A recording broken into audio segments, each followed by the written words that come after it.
What is going on, guys? Church's Fleet here, back at it again with another video, guys. Today, we're going to be reviewing the latest Star Wars series on Disney Plus, the much anticipated, at least by me, Star Wars Visions. Guys, today I'm joined by James. How are we doing, James? It is going very well. It is going good. I got to watch some that. Star Wars anime. Yeah, man. I mean, what more could you ask for? What more could you ask for? So, guys, we're just going to be giving our overall thoughts on the series, talking about some of our favorite shorts, and then talking about what this could mean for the future of the Star Wars franchise. So, guys, James and I did binge all of these one after another, which I know some people were recommending maybe watch them a little more spread out. We binged them all. There was nothing going to stop us there. And so it was really interesting to see the differences in each of the animation styles in each one. James, why don't you tell the people, what was your favorite of these Star Wars Visions? I enjoyed the binge because I thought that we got it, it wasn't like a new day. We had the general back-to-back, so we knew like which ones we enjoyed the most, I think. That being said, The Village Bride was my personal favorite. It was the most simple story. It had a conclusion to it that I loved. I loved the reveal, like the build up to her being the Jedi and like her actually like coming out of her past. I thought that was done perfectly. I liked how they had a little bit of romance in there. I thought that was just a really sweet thing to include in such a short, Right. The bad guys, they were scary, but they weren't like A little connection to the Separatists? little connection to the Separatists, yeah. They were scumbags. I just thought it was the most overall best one, and I loved it. So And the yellow lightsaber. Yellow lightsaber. I loved the design for it. It was almost like a dark saber. They're really it looked like a yellow dark saber almost, which I understand Yeah. the design that they're going through for was a more like, katana like a samurai, and samurai inspired sword. But I thought that worked perfectly. I loved it. I loved the new like variations of lightsabers in this. Like I thought, like making them look more like actual swords. Like I thought it was so cool. I thought it was so cool. Yeah, Village Bride was definitely a good one. I'll have to rewatch that because James after that James was like, oh that was one of the best things I've ever seen. Like James really loved that one. It is one of my favorite Star Wars pieces of Star Wars media that has ever been put out. I loved it so much. That's awesome. That's awesome. So for me, my absolute favorite by far, I mean, I knew right after I saw it, I was like, loved this one, was definitely The Ninth Jedi. And I thought that one had a really cool premise, and it was just handled so well. Like, we're way into the future. Jedi and, like, the Force are kind of this like, long gone kind of deal. They're trying to rebuild the Jedi Order, and, like, the whole idea of lightsabers being, like this rarity and like not really seen for like so many years. Like I thought that was so cool, and it was so cinematic as well. The music, the story. I think that was the longest one too. I think that was like 22 minutes. It was. Let's get a fact check on that. Yeah, 22 exactly. Wow, nice, perfect. look at Okay. So yeah, that was the longest one, I believe, and I loved that story. Like it ended on an open-ended kind of thing, so like it could be continued, but it doesn't necessarily need to be. I love the main character, and I'm totally blanking on her name right now. I think her name is Kara, or like Kara, or yeah. Anyways, whatever. Main girl, her story of like her dad is a lightsaber smith, which like that's just one of the coolest things I've ever heard of. First of all, and he makes these lightsabers that change color based on who's using it. Like that's awesome. Yeah. And she slowly gains like confidence throughout the short, and then it turns into a full like solid green, starting out being more clear. Like that was so cool. And like the action, the twist of all those Jedi being called to the meeting actually being Sith, like the use of the lightsabers there, and even up to the very end where the camera spun around and that like thing that asteroid thing they were a part of had this like beacon, and it's like it was a light. Like I loved this one so much. Like by far my favorite one. I remember when we were watching it. Like it was, oh yeah. I remember when we were watching it and they had that last shot of the camera spinning around and it becoming a thing. I remember both of us audibly were like, "Whoa, yeah. that was cool." Because you don't really notice it until you don't notice it until the very end. I know. It was such a good design, and the Ninth Jedi, just scrolling through the Star Wars media right now, what everyone's saying, it's kind of the general consensus. Ninth Jedi is the best one. I think so. And man, I loved those characters. I loved that story. Loved that setting. It was so good. It was so good. But let's talk about some of the other ones. What were some other favorites of yours, and what did you enjoy about it? So, personally, I loved Village Bride. I love Ninth Jedi, but I also love The Elder, and I think that's a common trend. A lot of people do. Just seeing, I don't know, the design of all of the choreography and the fights there was so cool, and having that bad guy who was like, you know, they kind of wanted him to be all powerful, but they also made it very clear that he was old and he was not all powerful. And it was such, I don't know, it wasn't that complex of a story, but it was simple and it drew me, and I loved it. I thought it was really cool. Obviously, the twins, that's one that everybody loves. And then, obviously, the duel as well. I think those ones are kind of the consensus, top 5, if you will. For sure.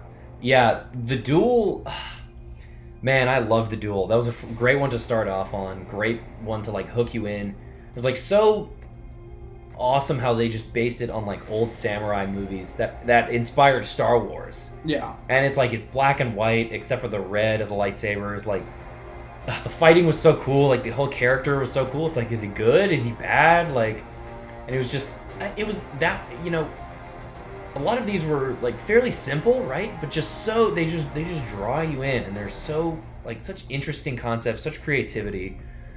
So the duel was awesome. I love the duel so much. The Elder was great. I love the Padawan master relationship there, and the super old guy who was, like, super powerful. Like, that was, each lightsaber hit in that fight was just so, like, satisfying. It's like, that was a great one. I fully believe that the Padawan was dead. I thought so too. That, I was like, no. But it also, like, it felt like there were stakes while watching that. Like, I fully believed that both the Padawan and the Master were going to die. I fully believed that. And so when they won, and it was such a cool way that they won, like, turn off the lightsaber and then turn it back on. It was such a cool way of the way that they won. I loved it so much. Yeah, for sure. It was it's one of those ones that I really hope that they have a sequel for it somehow. I know, like, that would be so great. The twins was just so, like, over the top, but, like, so, like, exciting and really fun to watch, and just visually very cool. I really love, now James had a little bit of a problem with this one. I really loved Lop and Ocho. That one was like, everyone was like, all right, like, Bunny, like, this is kind of weird. I was kind of there. I was, like, open-minded to it, right? But I thought, like, the story was just so good. This adopted sister who becomes a part of this family, and then the actual biological daughter of the dude, she goes off and joins the Empire. They have to fight, and then she gets the sword, like, the lightsaber. Like, I thought it was so great, you know? The father, he considered her family, even though she was a bunny person. And I just, like, I like, there's not a lot of, like, sisterhood kind of storylines in Star Wars, so I really appreciated that. Like, that was one that, once I saw it, I was like, okay, I'm on board with this. I thought it was really great. Listen, okay. Was the story well made? Yes. Yes, it was very well made. Was the animation top-notch? Perfect. Yes. Yes, it was. Was the fighting superb? Yes. Yes, it was. But did they have a bunny as the main character? Yes, they did. And was I distracted the entire time? Yes, I was. If they had made it any other character, if they had made it like a Wookiee, like I was telling you about that, if they had made it a Wookiee, I'm bought in. I'm completely. If they'd made it any pre-existing creature in Star Wars, I would have been bought in. But no, they made it a bunny person. You know man. what? They made it a bunny person. The Star Wars universe, the galaxy it's so vast. It's like, why not have bunny people? You know, why not allow that kind of creativity? Because it's a bunny, man. You know, it's a bunny. James and I have gone back and forth about this one. I thought it was great. Despite the bunny. That was a bipedal bunny. That's what that was. A bipedal bunny. Yeah, it was. Yeah. Yeah, it was. And you know what? She had a gosh darn good character arc. And you know what? Did she have a good character arc? Yeah, she did. She also had ears down to her ankles, man. Guys, if we don't cut this off right now, this could go on for half an hour. Point is, I really liked that one. Let me know if you guys liked that one too down in the comments, or if you're with James, if you were weirded out by the whole bunny thing. Some of the other ones, TOB1. I thought that was a nice, cute little story. Droid. It's like Pinocchio for Star Wars. Droid wants to become a Jedi. If I wanted to like show my mom a cute little Star Wars short, that's what I would have shown her. Yeah. And that was a good Star Wars short. That's pretty much all I can say. It was good. It was good. It was good. I can't really think of anything negative about it, but it wasn't the best. It was good. Yeah, it was a good short. It was solid. It didn't quite reach the heights of some of the other ones. Tatooine Rhapsody. A lot of people. God tier. Best one. God tier. I was like, wait, what? Did no. you? No, that one. I've seen a lot of people dogging on that one. I really appreciate the creativity behind that one. Wasn't my favorite, no. It also wasn't my least favorite. I think, honestly, my least favorite was Akakiri, the last one. I thought the animation was... I thought some of the characters looked kind of weird. Yeah. Like, their actual, the way their faces looked. I was like, it was a little bit off-putting. I thought the villain, she was really cool. It was an interesting story. It was kind of just Anakin's story. But... What I learned is that people falling to the dark side, I think it's very difficult to do, because it's really difficult to believe why somebody would fall to the dark side. And this one, it's like the good guy shows up, you see him, and you don't really know what's going on, and then in the last 30 seconds, he changes to the dark side. And it's like, but why? Like, I get it, he killed somebody that he loves, but also, like, why did he even kill her in the first place? Like, I didn't fully understand the weird mind thing going on with him. And like he was having like a vision of the future or something. Yeah. And like, why would he turn to the dark side? Or why wouldn't he say, okay, I'm gonna turn to the dark side, and then when they bring her back alive, because they did bring her back to life, why wouldn't he just like, oh, never mind, psych, I didn't fully understand. Dark side stories, characters turning to the dark side, I think are very difficult to do. Yeah, that's true. I see that for sure. Back to Tatooine Rhapsody though, it was good to see Boba. It's good to see Jabba and like Bib Fortuna, some of those classic characters. And I thought like the whole thing of the main guy being like a Padawan, a Jedi, like I don't understand the point of that. that didn't really come into play at all. I thought they could have done without that. But did he turn his lightsaber into a microphone? Yeah, I think that's what that was. He turned into I don't know if that was them trying to be like symbolic of like he's not a Jedi anymore. He's a rock star. Yeah, maybe. But also maybe. like, bro, why would you trade becoming a Jedi to become a rock star? Yeah, it was. Like, I'd rather be a Jedi. It was a cool setting. Like, I'm glad they went back to the arena or the big like stadium from.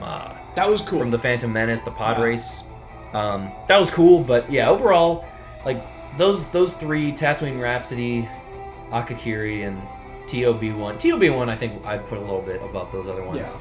But overall, those were not necessarily as good. The other ones, I thought they were just great. Yeah. I really loved it. Overall, what are your thoughts, James? Are you overall happy with this and happy that this is now a thing? Overall, I feel like it did not waste my time watching it, and that's a good thing. I think if I watch it and I say like, okay, I'm glad I did that, then yeah, I think it's good. And I think it was good. I think the majority of them were good. I think there was a couple things that were just like a little, but overall, I'm glad that they did this. I hope that they do more of this. I really hope that they do more of it. I think it showed that there's a lot of potential in this. I think that I'm really hoping that we get some sequels out of this. Yeah. I'm really hoping that we get some follow-up stories about this. Because, Ninth Jedi. That needs... For sure. That needs... That really is the only one that I'm, like, screaming for. Yeah. I think. I think that... And, like, the twins. The twins maybe. Could be one. I don't know. Twins. Lava Nocho could be one. Yeah, maybe not Lava Hey, you know what? She goes after the sister. There's a storyline there. You know what? I'm just going to say, I'd rather have a sequel to Tatooine Rhapsody than Lava Nocho. I would. I would. Anyway, moving past that absurd comment that James just made. Yeah, I absolutely loved Star Wars Visions. I think this is like one of the best things that Lucasfilm has done. The fact that they were willing to do this, the fact that they were open to having so much creativity and these kind of non-canon stories, which honestly a lot of them could easily just fit into the canon, but it's like they don't have to be, so they can just kind of do whatever they want. Yeah. You don't have to make a connection. And so just the fact that they were willing to do that, it's like the fact that, you know, Star Wars is heavily inspired by Japanese culture. The fact that they sort of like returned to that now in this anime form. Yeah. I think it's awesome. I just love it. I really think it's hope great. To see more. And I would absolutely love to see, talking about, you know, what this could mean for the future.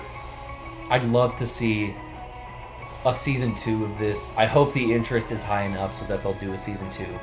And I'd love to see from a season 2, like half of them be like follow-ups. Yeah. And then half of them be like also, you know, completely new. So we could get like a sequel to Ninth Jedi. Yeah. And like the twins and like the duel and Lapa No Cho, because I will always advocate for that. But like we could also continue to get new stories out of this. I think that'd be really cool. And I really hope that there's enough positive reaction to this that they'll go for it. Yeah. Because I just loved it. I just thought it was awesome. Yeah, I mean, what you're saying about how this is one of the best things that Lucasfilm has put out right now, I think that under Disney, this has been the best thing that they've put out. Now that I'm thinking about it, honestly, I would probably agree with that. Like, I wasn't that big a fan of the sequels. I mean, I like some of them, but I'm not that big a fan of them.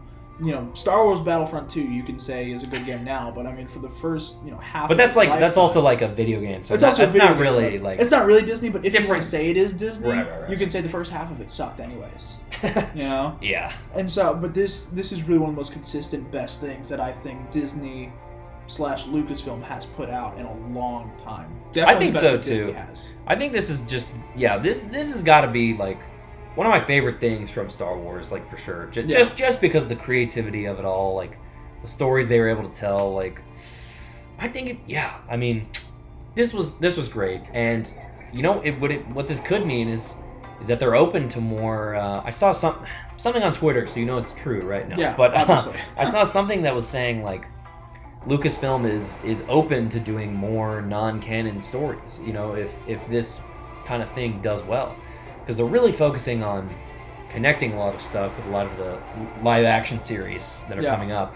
But, like the new Knights of the Old Republic remake, for example. Will that be canon or not? I don't know, but the fact that they're willing to, like that, you know, stuff like that, maybe. Yeah. They're willing to go for things that don't necessarily need to fit into the timeline, that are just kind of cool stories to have. Yeah. I wonder how crazy they're willing to go with this. Yeah. You know? Like, what happens if, you know, in the Book of Boba Fett, you know, let's say when the Book of Boba Fett comes out. What happens if the Tatooine Rhapsody band shows? Exactly. Wait, really? Exactly. I was gonna say that. What happens if they show up? Like, then are they now canon, or is Mandalorian not canon? Like, which one is it? Like, that's what I'm wondering. Like, how crazy are they willing to go? You know, the way I look at Star Wars canon, because like a lot of people were given some criticism to the Bad Batch because it kind of like redid a few of the comics, or like Kanan's perspective of Order 66. That was something done in the comic, and the Bad Batch obviously like redid that. Yeah. I've always looked at it as the movies and shows are kind of the top tier of like, okay, this definitely happened. Yeah. And then this thing, Visions, it's like, I don't know. You make a good point. Like, would they like I don't know. Are they willing to get a little more loose with the canon? Like, I'm open for that. I fully hope that it happens. I'm open for that. I really hope that it happens. I think the galaxy is so massive that Lucasfilm could genuinely say, hey, by the way, all of Visions is canon. I think they could do that, and it would make sense. It would. Honestly, there could. I mean, there's so much crazy stuff in Star Wars. Like, you could easily put all of these into the canon. Yeah. I mean, it's an entire galaxy. Yeah. You know? what would be crazy too is if something like the Ninth Jedi, gets so much support that they end up doing an entire series. Yeah. Or which that would be the dream. Which that'd be the best. dream. Don't want to get my hopes up, but hey, just speculating here. Yeah. That'd be awesome. That said, I'm really happy with what we got, and I will definitely be rewatching a lot of these Star Wars Vision shorts many times. Many times. And I also checked out some of the behind-the-scenes stuff on Disney Plus. That was pretty cool too. James, any final thoughts for Fleeter Nation about Star Wars Visions before we sign off? The Ninth Jedi, I saw this on Twitter, so I can't take credit for this. The Ninth Jedi is what the sequels should have been. That's what I'll leave it at. That's what I'll leave it at. Yeah, I yes and no, I think. Because I think, they really had to have Luke, Han, and Leia. They did? But, in terms of, that kind of world building, that kind of era, I definitely see that. I definitely see did, but my counter-argument to that is the sequel stunk. I mean... from a certain point of view. Yeah, sure. The sequel I stunk. still like them. I still have a good time with them. I still enjoy them. They are... a certain percentage of them are enjoyable. Just to give you guys reference, James is also James is pretty critical of Star Wars, particularly the prequels. We can't get into that right now. Yeah, not right now. This video will be an hour long. Anyways, Longer. guys. Much longer. Anyways, guys, yeah. Point is, Visions was awesome. Absolutely phenomenal. And, if you haven't watched it, go watch it. James, thanks for being part of the discussion. Thank you, sir. I enjoyed it. And always happy to have you here part of Fleeter Nation, And guys, if you enjoyed this video, if you enjoyed Visions, be sure to leave a comment. Let us know. Like, subscribe, do all of that good stuff. And I will catch you in the next video.